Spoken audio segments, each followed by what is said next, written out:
This is the third video in a series of videos all about phrases you should know before coming to Hawaii.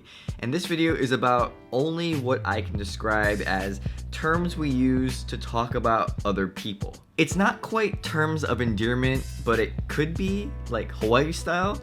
It's mostly used for good, but not always. I'm gonna start off by talking about the one that a tourist will probably hear the most, but it's also the most controversial. So here we go. Haole.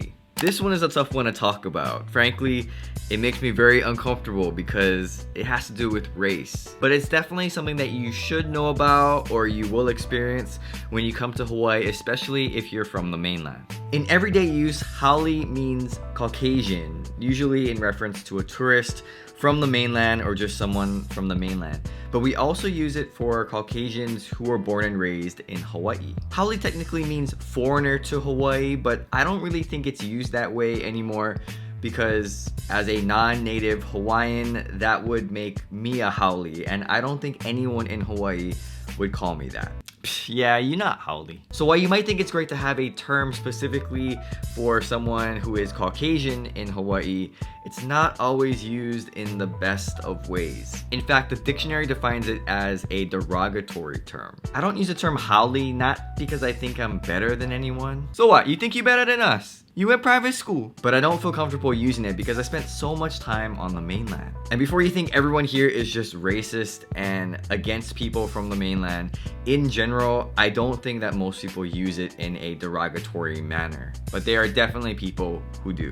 Ethnicity is a big deal in Hawaii. Where you come from, who you are, that's a really big deal. And so when people use those types of terms here, it's usually in a joking way, in a very casual way, but not always. So if you're coming to Hawaii and you happen to be Caucasian, you may hear the term Haole used every now and then, and I guess it's up to you on how you want to interpret that. I think your average local is going to use Haole to describe someone in a more descriptive manner, as in the way that they look, being Caucasian, but it's also used to describe someone who is kind of arrogant and cocky and just thinks that they're better than everyone. It's definitely a touchy subject, but one that you're probably going to encounter when you come to Hawaii.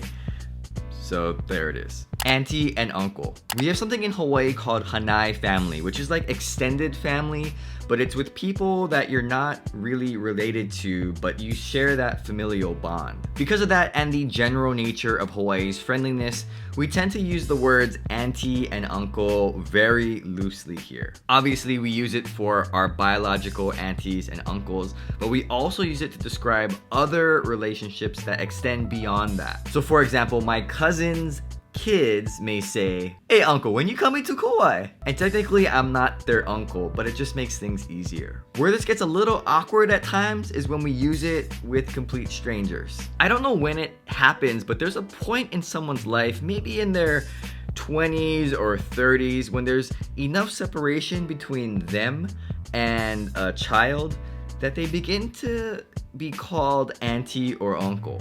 And then when you reach your 40s or 50s, random strangers are gonna start calling you auntie and uncle.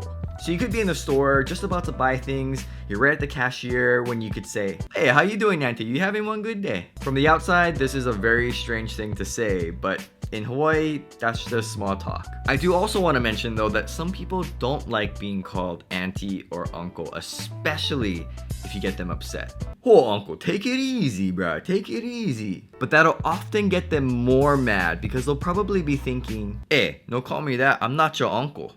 Kama'aina. You know you finally fit into Hawaii when you can consider yourself kama'aina, which is used today to mean Hawaii resident. Being kama'aina is great because it means that you're finally tied to Hawaii, as well as you get tons of discounts at local businesses just for being kama'aina. But how do you know if you're kama'aina or not? Is there some kind of rule or application? And that's a tough question because there's the technical answer and then the not so technical answer. Technically, you're kama'aina if you get a state ID or a Hawaii driver's license, because that is used to verify whether or not you can get those kama'aina discounts. However, just because you have a Hawaii driver's license doesn't mean you're automatically kama'aina, especially by some people who are locals. Some people will probably never be considered kama'aina, even if they've lived in Hawaii for a long time.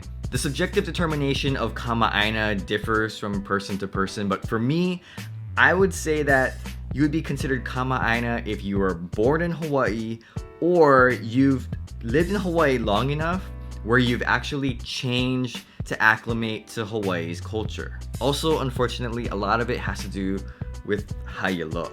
When people look at me, they're probably thinking, oh yeah, that guy for sure, he's kama'aina. But my wife, who technically has a Hawaii state ID, would not be considered kama'aina. And you know, it might take years for her to become like local enough that people might consider her to be kama'aina, but really at the end of the day, it doesn't really matter all that much. Because behind it all, to be truly kama'aina, I think you just have to understand Hawaii's culture and call this place your home. So thanks for watching, and aloha.